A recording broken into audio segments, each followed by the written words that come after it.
Hey, what's going on, everyone? My name is Matt Jarbo. This is the Mundane Match, and you guys know I cover a lot with pop culture and social commentary, and the two kind of mix and whatever.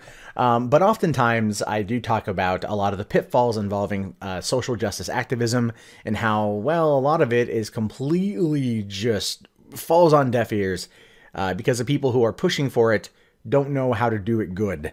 And it really does kind of make its way over to comic books. Now, over the course of the past couple of years, Marvel has been in this weird place.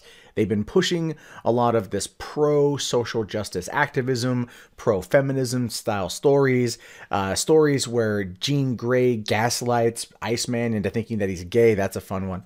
And it's not working for them, so much so that they've actually decided to scale back this type of content in order to make way for hero stories that might actually sell comics. And the latest casualty in all of this is Black Panther and the Crew, which is kind of like, it is what it is. It's an all-black cast of superheroes taking on corruption and gentrification and being pro-Black Lives Matter in Harlem. Now, the storyline is set in a near-future Harlem where effectively, the best way to describe it is you have like Sentinels meeting RoboCop under the name of AmeriCops that are kind of like cruising the streets, and they have been causing problems. In fact, there have been 4 black people that have died in police custody in so many months, and that is kind of what sets up this particular story. Now, it very much echoes the tale of Sandra Bland, a Black Lives Matter activist who died in police custody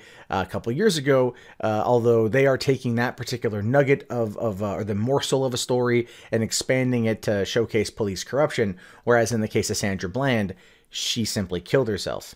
As tragic as that is what happened. She killed herself.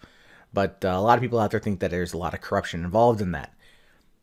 It's not. She killed herself.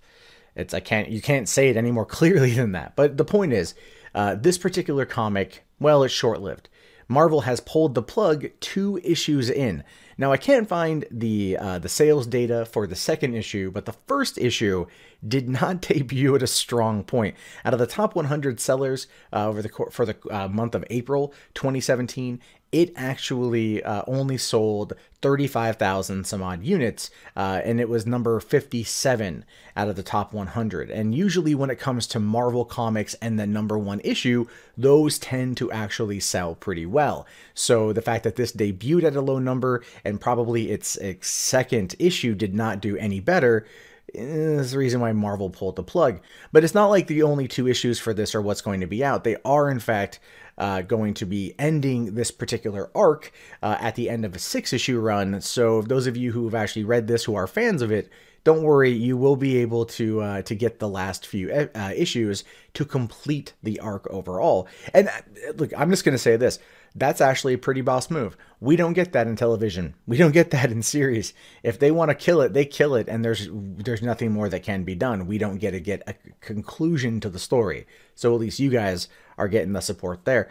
But a lot of people are really upset at this, trying to claim that Marvel, once again, is attacking marginalized and minority groups, that they're not supportive of Black Lives Matter, that it's definitely doing away with all the social activism that they've been trying to do and all that stuff.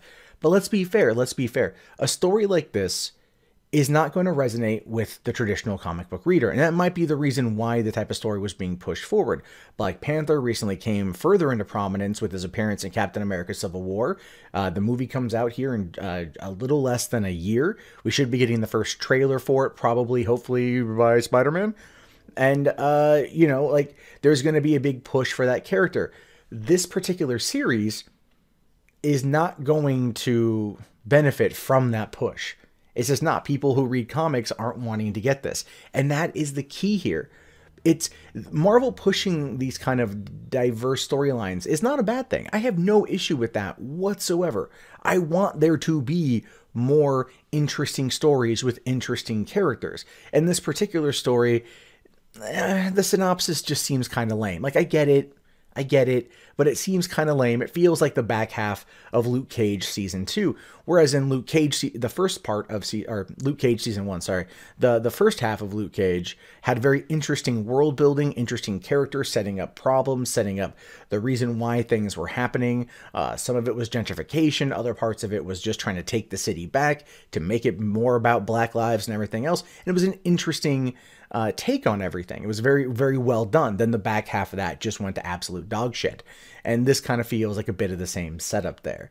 So I can see why it was pulled, but let's be fair. Let's be realistic here. Why is this particular comic being pulled? No, it's not because Marvel is racist. No, it's not because Marvel doesn't care. It has everything to do with the fact that the core readers, the core people who buy comics, do not pay for this shit. They scream and they cry and they bitch and they moan all about wanting diversity. But when diversity comes, when it's time for them to put up their shekels in order to support it, they don't. They don't. They complain until something changes. And when that change comes, they don't support it. And when they don't support it, there's no financial viability for the product. And Marvel, which is a company that wants to make money, is not going to continue putting it out there. And that's not like they're not trying multiple things. They've tried multiple comics like this. Some have done well, some haven't. And that's the truth of it.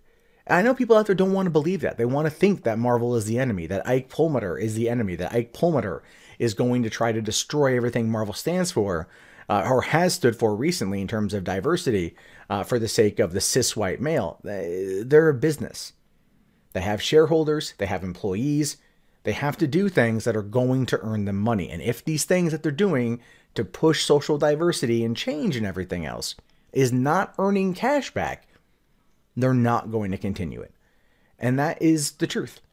And I know a lot of people out there don't want to believe that. They want to believe that it's some grand conspiracy, that the alt-right Illuminati are somehow calling the shots now that Trump's in office. That is very much a narrative that is going around in some circles, and that is not the case.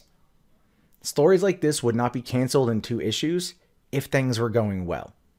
But hey, look, like I said, Marvel's at least continuing the run through its initial arc of 6 issues. So those of you who are reading it or are curious, you're going to get a completion to the story.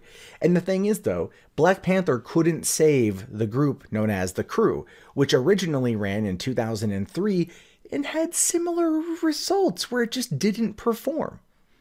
And, you know, maybe if they would have marketed it better, maybe if they would have handled it better, maybe if we weren't in this contentious time dealing with these subjects, maybe it would have actually had a chance to succeed. But we're not getting that. We're not getting Marvel, please keep this storyline going because of diversity. We're getting Marvel, you're a bunch of alt-right racists because you're not keeping the story. See, keep in mind, that's the thing. It's not trying to champion a product for the sake of starting a conversation or dialogue. It's attacking and finger-pointing when it doesn't do well. And this is the problem with a lot of online activism. You get really mad, you get really upset at something, you want change, and when that change comes, you don't support it because, well, you feel like you've already done your job. And that's why shit like this happens. So ultimately, it's not the fault of the comic book company or the comic book readers. It's the fault of all of you out there who want this kind of content but won't fucking pay for it. And that's just the truth. But what are your thoughts on this? These are things I'm curious to know about. Do you think that this is a good thing for Marvel not trying to shill out this kind of product anymore? Do you think that stuff like this would do well if it was maybe handled better, if the people who wanted it actually paid for it? These are things I'm curious about. Go ahead and let me know in the comments below. If you guys haven't already, thumbs up the video, subscribe to the channel, check subscribe here. Look at the other videos over here. If you guys want to check back daily for more content from me, that'd be fantastic. I will talk to you guys later. Have yourself a great day. Peace out.